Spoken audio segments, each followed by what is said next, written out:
Hello students, अभी हम लोग चैप्टर एटम का नेक्स्ट न्यूमेरिकल पढ़ने जा रहे हैं और इस चैप्टर का अभी तक हम लोग 12.6 तक न्यूमेरिकल बनाए हैं और अब 12.7 का न्यूमेरिकल बनाएंगे। लेकिन इस 12.7 के न्यूमेरिकल बनाने के लिए हमें सबसे पहले कुछ थ्योरी को एक बार रिवाइज कर लेना चाहिए थोड़ा सा, जिससे कि न्यूमेरिकल बनाने में आसानी हो।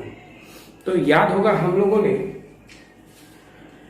ये एटम में रेडियस हमने फाइंड किया था और उस रेडियस का जो फॉर्मूला था वो आपको याद होगा, R equal to n square h square divide by 4 pi square m k z e square. अगर यही हाइड्रोजन के लिए है, मतलब फॉर हाइड्रोजन, मतलब हाइड्रोजन के लिए, तो आप जानते हैं कि इसके लिए जेड एटॉमिक नंबर परमाणु संख्या 1 रखेंगे आप। तो R equal to n square h square बटा में 4 pi square m k z के जगह 1 रखेंगे तो 1 से मल्टीप्लाई करने पे, गुना करने पे कोई फर्क नहीं पड़ेगा, के स्क्वायर। तो ये आपको मिला हाइड्रोजन का रेडियस, हाइड्रोजन एटम का रेडियस जो nth ऑर्बिट का है, nth ऑर्बिट। तो हम ऐसा करते हैं कि nवें ऑर्बिट का है, इसलिए हम Rn लिख लेते हैं,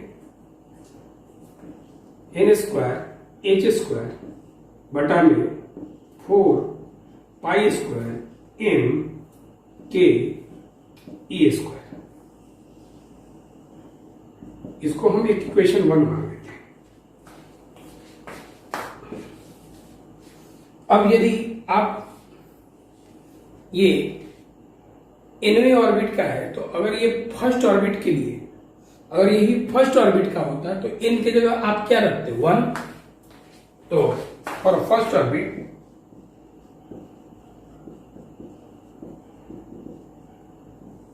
मतलब प्रथम कक्ष के लिए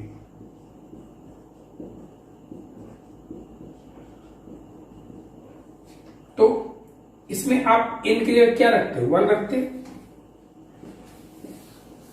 R1 n की जगह 1 रखेंगे, 1 square into h square divide by 4 pi square m k square. बस वही तो ध्यान से। तो अगर आप देखिए R1 equal to H square बटा में 4 pi square m k square, इसको आप इक्वेशन 2 बना लीजिए। ये पहला इक्वेशन और दूसरे इक्वेशन को आप डिवाइड कर लीजिए, equation 1 divide by equation 2, Rn बटा में R1 बराबर एन स्क्वायर एच स्क्वायर बटा में 4 पाई स्क्वायर एम के ई स्क्वायर बटा में एच स्क्वायर। Rn बटा में R1 है तो इतना बटा इतना करेंगे आप, 4 पाई स्क्वायर एम के ई स्क्वायर। इससे ये पूरा कट गया और एच स्क्वायर से एच स्क्वायर कट गया। कटने के बाद Rn बटा में क्या बचा, R1 इधर बराबर सब कट गया, केवल बचा एन स्क्वायर। तो Rn बराबर मिला एन स्क्वायर इंटू R1। ये आप nवें ऑर्बिट के लिए एन स्क्वायर इंटू R1 जो आपको ये रिलेशन मिला, आप इसको यूज कर सकते हैं। ये रिलेशन हुआ nवे के लिए। अब इसी में हमने आपको वेलोसिटी का कुछ फॉर्मूला बताया था, वो आपको याद होगा, वेग के लिए v बराबर 2 पाई के ई स्क्वायर बटा में NH। ये v का वैल्यू आपने पता किया था 2 पाई के ई स्क्वायर बटा में NH।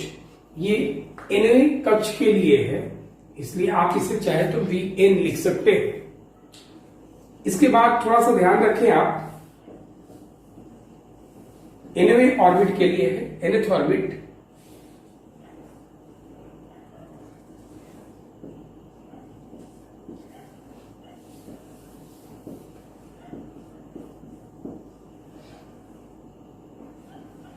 ऐसा करते हैं कि 2 पाई के ई स्क्वायर बटा में h गुना ये 1 बाई n को हम अलग कर लेते हैं।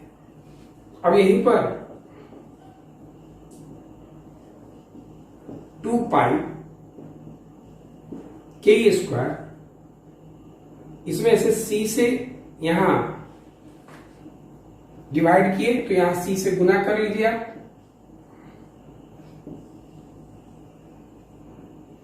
इसी को याद होगा, आपने फाइन स्ट्रक्चर कांस्टेंट में पढ़ा था, अल्फा माना था,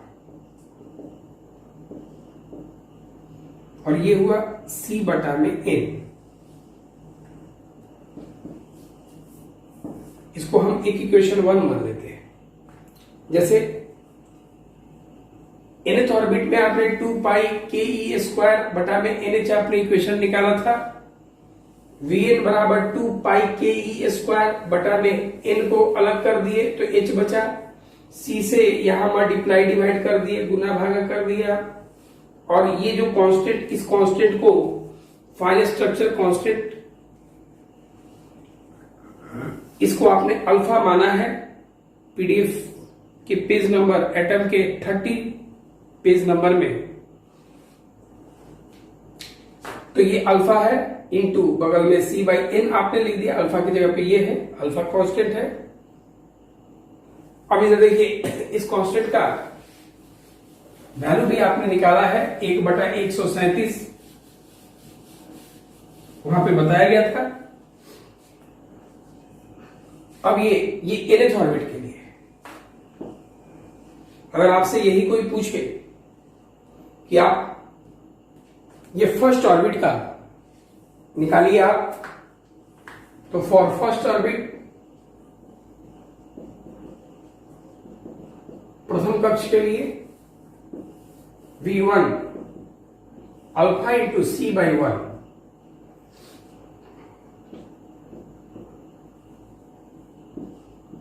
v1 is equal to alpha c। Equation 2 इसको बना लीजिए।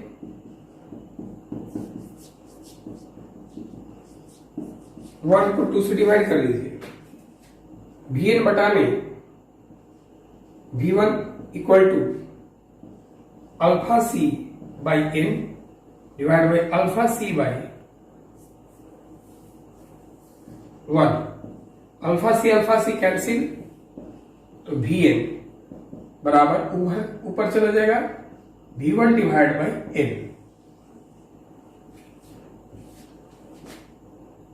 Vn बराबर v1 डिवाइड बाई n, मतलब nवें ऑर्बिट का जो स्पीड है इलेक्ट्रॉन का, वो पहले ऑर्बिट में n से डिवाइड करने पर आपको मिलेगा।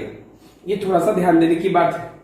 अब ये आपको एक रिलेशन Rn बराबर मिला n स्क्वायर इंटू R1, और Vn बराबर V1 बाई n। इसको आप थोड़ा सा नोट करके याद करके रखेंगे। ये याद रखें, यहां लिख दे रहे हम। Rn बराबर क्या मिला था, n square into R1, yellow point में हमने लिख दिया। ये आपको Vn बराबर मिला। अभी जरूरत पड़ेगा इलेक्ट्रॉन के टाइम पीरियड का। जैसे मान लीजिए कि ये न्यूक्लियस है और ये इलेक्ट्रॉन इसके चारों ओर v स्पीड से चल रहा है। इसका रेडियस r है, और यहां से ये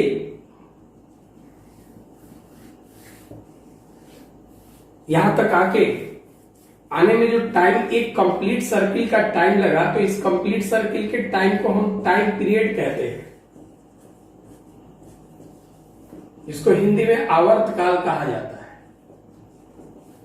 और इसको आप बड़ा टी से रिप्रेजेंट करते हैं। मतलब एक चक्कर का जो समय लगता है उसको टाइम पीरियड कहा जाता है, इसको आप कैपिटल टी से रिप्रेजेंट करते हैं। तो आपको मालूम है speed equal to distance by time होता है। तो यहां से आपको टाइम निकालना होगा। टाइम इक्वल टू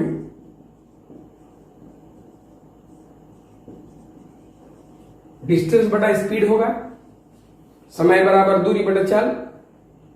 तो अब टाइम, तो आपको टाइम कौन सा लिखना है, बड़ा टी एक चक्कर वाला। तो अब ये एक चक्कर में दूरी कितना तय करेगा, तो 2 पाई आर, 2 पाई आर। और ये स्पीड, इसका स्पीड क्या होगा, v। ध्यान रखिए आप। तो अब ये चीज आप समझ सकते हैं। तो t बराबर हो गया 2 पाई आर डिवाइड बाई v। अब जिस भी ऑर्बिट का आपको लिखना होगा, मान लिया जाए कि आपको टाइम पीरियड nth ऑर्बिट के इलेक्ट्रॉन का निकालना है, 2 पाई रेडियस nth का, और वेलोसिटी भी आपको क्या लिखना होगा, nth का। ध्यान दीजिए आप। तो nth का, तो अब ये देखो आप,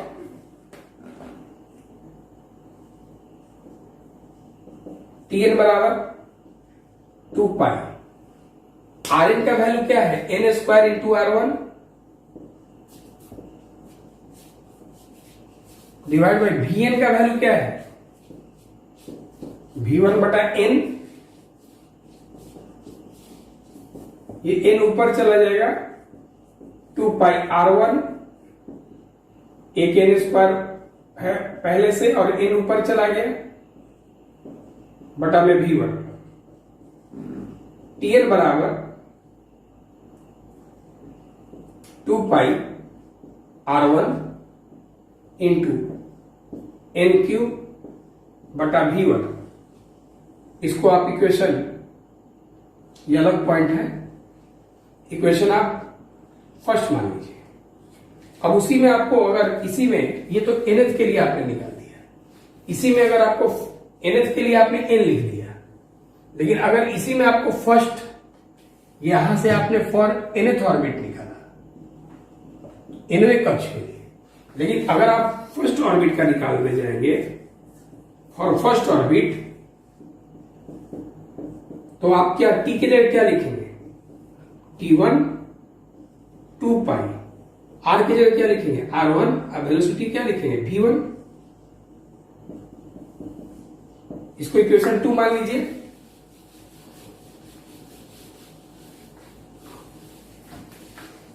अभी हम ये 1 को 2 से डिवाइड कर लेते हैं।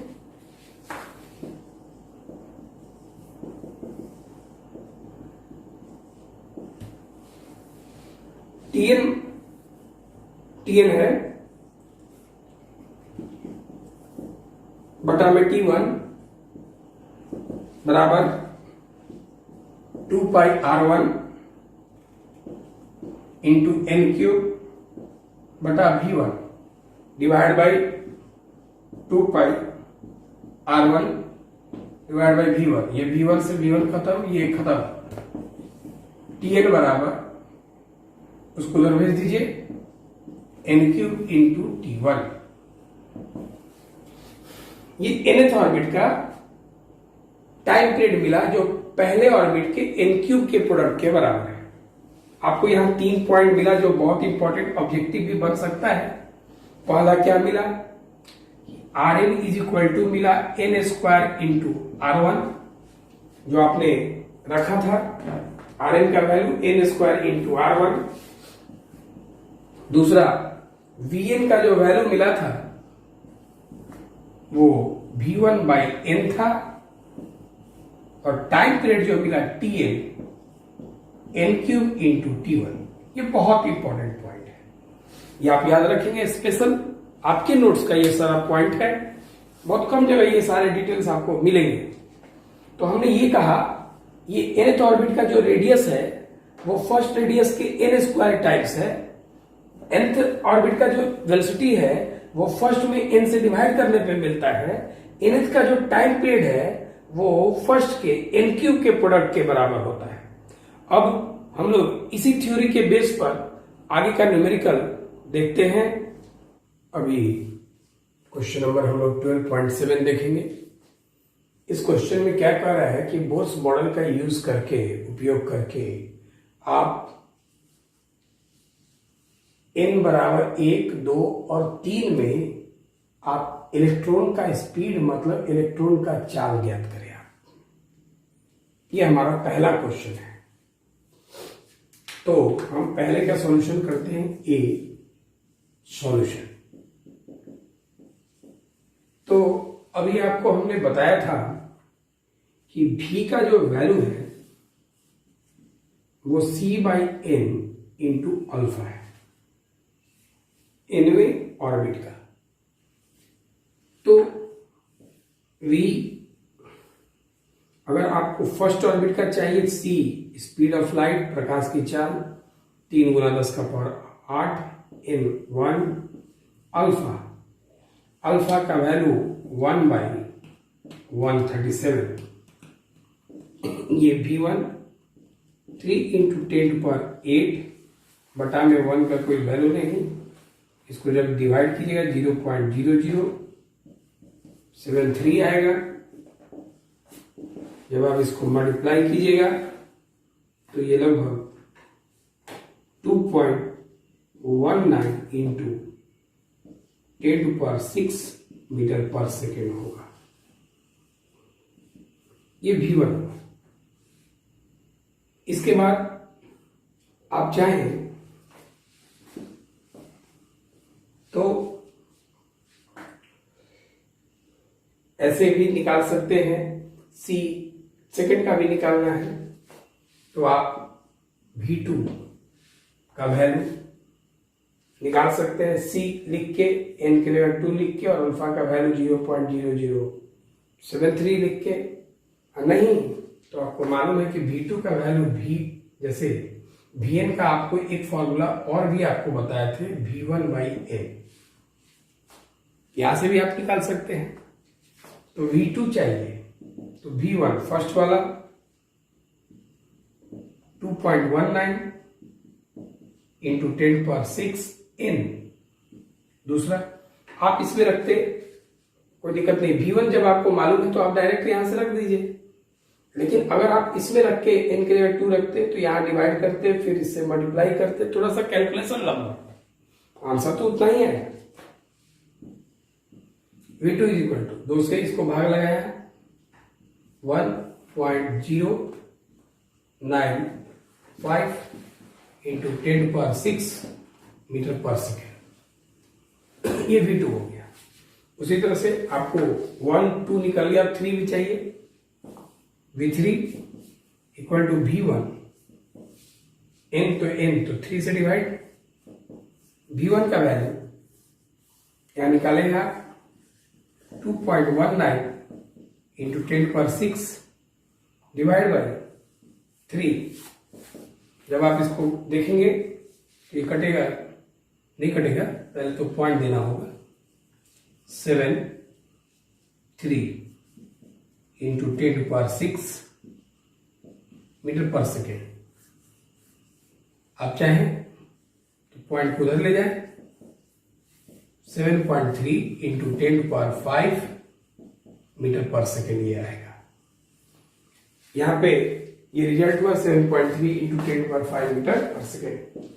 ये आपको ए का वैल्यू मिल गया। अब हमको कैलकुलेट करना है orbital period in each case. माने इस केस में भी ऑर्बिटल पीरियड मतलब टाइम पीरियड आवर्तकाल जिसको हम कहते हैं, यही आपको पता करना है। बड़ा टी आपको पता करना है। तो इस बड़े टी को पता करने के लिए आपको याद रखना है कि टी बराबर एक फॉर्मूला आपको लिखे थे, टी बराबर 2πr/v। तो अगर आपको फर्स्ट का टाइम पीरियड चाहिए तो 2π R1 divide by V1। V1 पहले ऑर्बिट में ये जो है इलेक्ट्रॉन का स्पीड है और पहले ऑर्बिट का ये रेडियस है। अरे बाबू है किसके लिए ये? तो आपको मालूम है कि ये जो है हाइड्रोजन के लिए है, हाइड्रोजन के लिए। तो हाइड्रोजन का आपको अगर याद होगा, हमने प्रूफ किया था कि फर्स्ट ऑर्बिट का जो रेडियस है वो 0.53 एंगस्ट्रॉम है। तो ये 0.53 एंगस्ट्रॉम मतलब 0.53 इंटू 10⁻⁻10 मीटर, ये आपको हाइड्रोजन के फर्स्ट ऑर्बिट का रेडियस होता है। अब उसके बाद फर्स्ट ऑर्बिट का वेलोसिटी v1 अभी आपने निकाला, यहां पे है 2.19 इंटू 10⁻6 मीटर पर सेकेंड। इसको लिख लेते हैं हम 2.19 इंटू 10⁻6 मीटर पर सेकेंड। अब सॉल्व करेंगे उसमें रख के।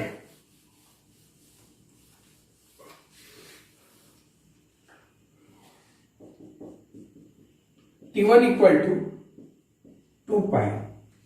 ये जो R1 है, R1 का value 0.53 into 10⁻⁻10 divide by V1 का वैल्यू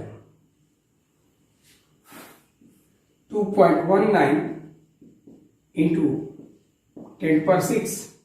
आप चाहें तो पाई का वैल्यू यहां डायरेक्ट पहले बार में ही रख दीजिए, 2 इंटू 3.14।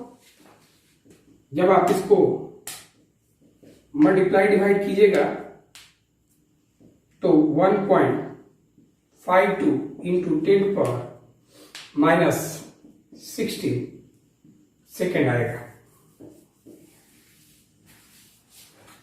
ये फर्स्ट ऑर्बिट के इलेक्ट्रॉन का टाइम पीरियड है। 1.52 इंटू 10⁻⁻16 सेकेंड, ये आपको फर्स्ट ऑर्बिट का टाइम पीरियड मिलेगा। अब सेकेंड ऑर्बिट के लिए आपको एक फॉर्मूला याद होगा, nth के लिए आपने निकाला था n³ इंटू T1।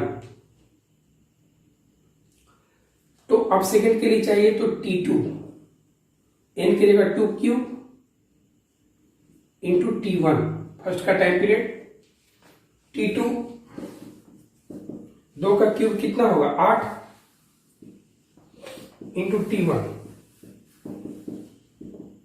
T1 का वैल्यू आपने कितना निकाला? 1.52 इंटू 10⁻16 सेकेंड। इसको जब आप मल्टीप्लाई कीजिएगा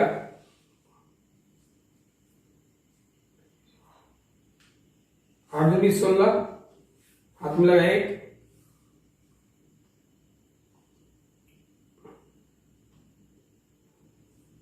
5, 8 45, 1 41, 4 और ये 8 4 12 पॉइंट यहां रहेगा इंटू 10⁻⁻16 सेकेंड। डेसिमल को चाहे तो आप यहां ला सकते हैं 1.216। इधर लेफ्ट लेके आए तो आप एक जोड़ेंगे तो -15 हो जाएगा सेकेंड। ये सेकेंड ऑर्बिट का टाइम पीरियड हो गया। अब आपको थर्ड ऑर्बिट का टाइम पीरियड चाहिए। T3 is equal to n³। तो जितना है तो यहां T3 n³ मतलब 3³ n³ का मतलब हो जाएगा 3³ क्योंकि टाइम पीरियड 3 रखा आपने। T1 है T3 इज इक्वल टू 3 का क्यूब 27 हो जाएगा। T1 पहले का टाइम पीरियड 1.52 -16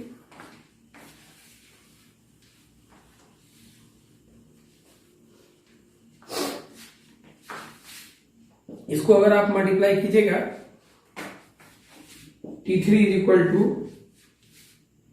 4.1 इंटू 10⁻⁻15 सेकेंड। ये इसका टाइम पीरियड होगा। ध्यान दीजिए, ये कोई टफ क्वेश्चन नहीं, बहुत आसान क्वेश्चन है और आसानी से इसको उस पीछे वाले थ्योरी के हिसाब से इसको बनाया जा सकता है। बहुत इंपॉर्टेंट क्वेश्चन भी है। अब आगे हम लोग क्वेश्चन देखते हैं। अभी हम लोग क्वेश्चन नंबर 12.8 देख रहे हैं। इसमें पूछ रहा है कि radius of innermost electron orbit of hydrogen atom is 5.3 into 10 power minus 11 metre. What are the radii of n equal to 2 and n equal to 3 orbit?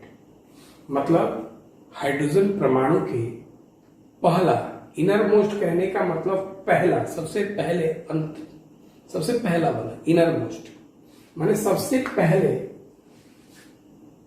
Orbit का कक्ष का मतलब रेडियस जो दिया है वो 5.3 गुना 10 का पावर माइनस 11 मीटर है।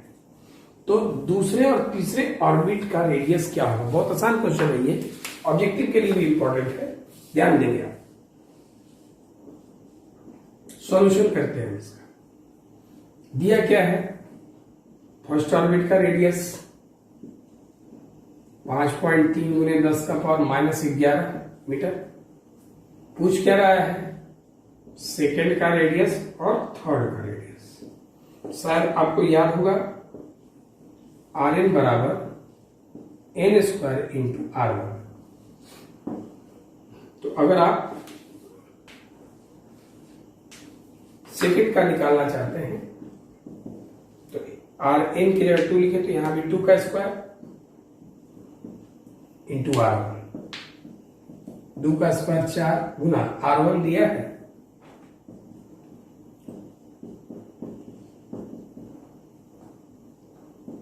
मीटर में, 3 चौके 12, 20 है 21,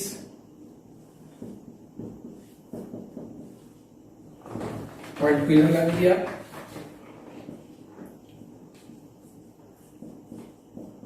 लेफ्ट साइड लाते हैं तो जोड़ते हैं, एक डिजिट लाए एक और तो एक जोड़ेंगे तो 10 का पावर माइनस 10 मीटर।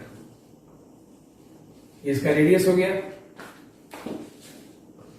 तीसरा भी निकालना है ना, उसी फॉर्मूला पे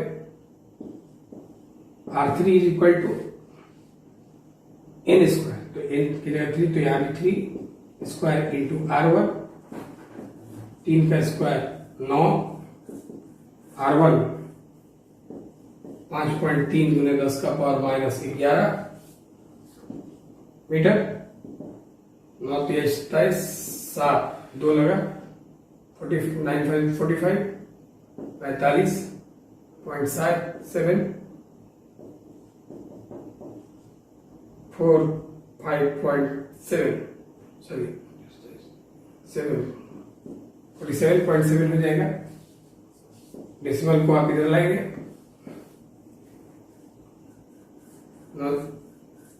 927 कैरी 2 रहेगा ना, तो उसी तरह से 2 ऐड किए 45 में तो 4.77 इंटू 10 टू पावर माइनस 11, एक डिजिट लेके लेफ्ट तो जोड़ेंगे आप एक माइनस 10 मीटर, तो ये आ गया 4.77 इंटू 10 पावर माइनस 10 मीटर।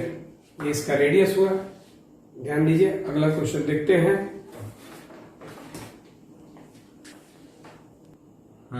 अगला क्वेश्चन हम लोग 12.9 देखते हैं। इस क्वेश्चन में क्या है कि a 12.5 electron volt electron beam is used to bombard gaseous hydrogen at room temperature, what series will be emitted. मतलब कमरे के ताप पर हाइड्रोजन पर क्या किया गया कि 12.5 इलेक्ट्रॉन वोल्ट के इलेक्ट्रॉन की बमबारी की जाए। इलेक्ट्रॉन मतलब किसी चीज की बमबारी करने का मतलब, बम्बार्डमेंट करने का मतलब एनर्जी बढ़ाना होता है। जैसे मान लिया जाए कि हाइड्रोजन है, तो हाइड्रोजन का अगर आप देखें कि ये न्यूक्लियस, इलेक्ट्रॉन जो है ये -13.6 इलेक्ट्रॉन वोल्ट पर पहला ऑर्बिट है, -13.6 ये हमने स्पेक्ट्रम में बताया था। दूसरा है ये, तीसरा है ये चौथा ऑर्बिट है।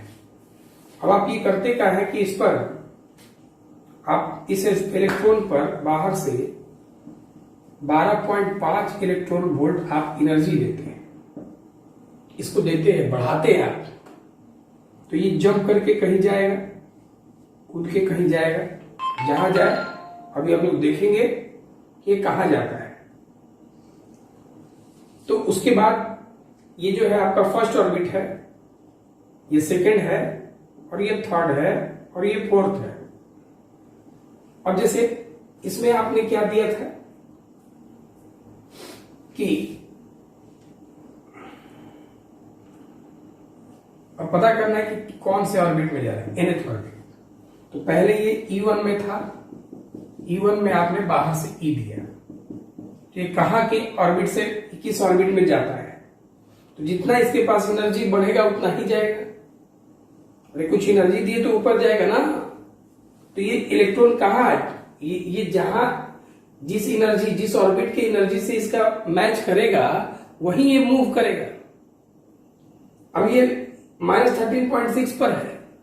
जब आप इसको एनर्जी, इसकी एनर्जी को बढ़ाते हैं इतना देके, तो अब इसका एनर्जी किस ऑर्बिट लेवल के बराबर है, वहां जाके ये मूव करेगा। तो -13.6 में आपने कितना -13.6 इलेक्ट्रॉन वोल्ट में आपने 12.5 प्रोवाइड किया। तो ये 1.1 माइनस, ये लगभग जहां पर -1.1 इलेक्ट्रॉन वोल्ट एनर्जी मिलेगा जिस ऑर्बिट में, वहीं ये इलेक्ट्रॉन चला जाएगा। अब देखते हैं ये लगभग कहां के लिए है। तो En बराबर होता है -13.6 by n square electron volt. ये लगभग जो आया है -1.1, इसको हम यहां रखते हैं, पता चलेगा कि ये किस ऑर्बिट के लिए है।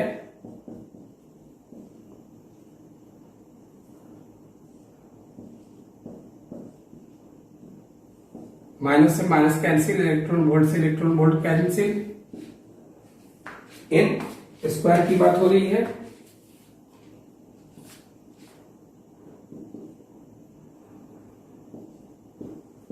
n स्क्वायर उधर चला जाएगा, 1.1 उधर डिवाइड कीजिए,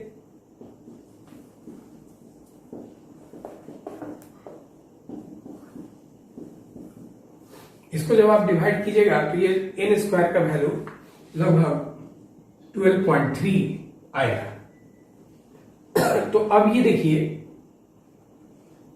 ये ऑर्बिट की बात हो रही है, तो ये 12.3 कौन से स्क्वायर वैल्यू के बराबर, लगभग बराबर। ये इसके पीछे में 9 आता है, इसके आगे में 16 आता है, तो ये लगभग 9 के क्लोज है। तो n square is nearly equal to 9, तो n is nearly equal to 3। मतलब ये तीसरे ऑर्बिट को जंप करेगा, थर्ड ऑर्बिट को ये जंप करेगा।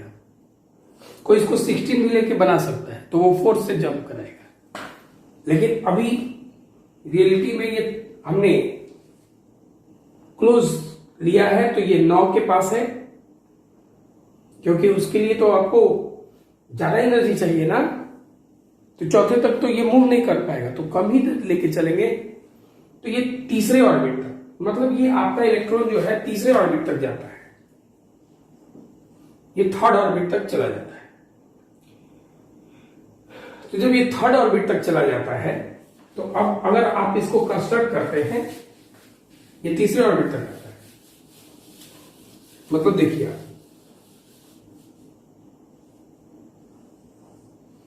ये फर्स्ट ऑर्बिट, सेकेंड ऑर्बिट, और ये थर्ड ऑर्बिट। इलेक्ट्रॉन जो है यहां पे आ गया, तो अगर ये जंप करता है तो या तो ये फर्स्ट में जंप कर जाएगा,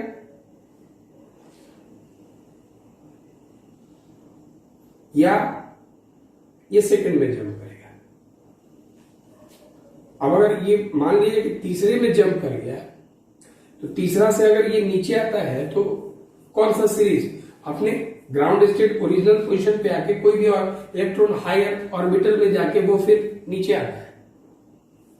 जब वो ऊपर के पोजीशन से नीचे आता है तो वो बाहर रेडिएशन स्पेक्ट्रम बनाता है। तो जब वो थर्ड पर आ गया तो वो थर्ड से या तो वो टू में जा, थर्ड से सेकंड में जा सकता है या फर्स्ट में जा सकता है। अगर ये सेकंड में जाता है और फर्स्ट में जाता है, तो फर्स्ट में जाता है तो कौन सीरीज बनाएगा? Lyman series. और ये थर्ड से अगर सेकंड में आता है तो बामर सीरीज, बामर श्रेणी फॉर्मेशन करेगा। तो आप यहां लिख लेंगे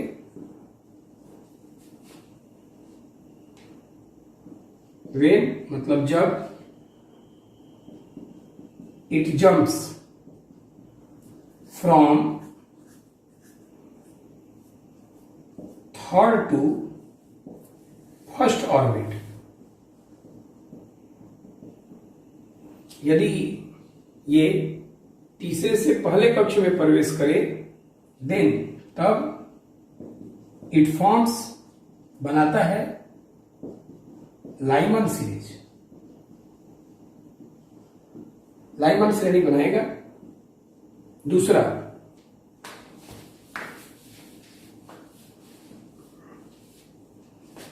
जब ये थर्ड से सेकंड में आए तो बामर सीरीज का फॉर्मेशन करेगा।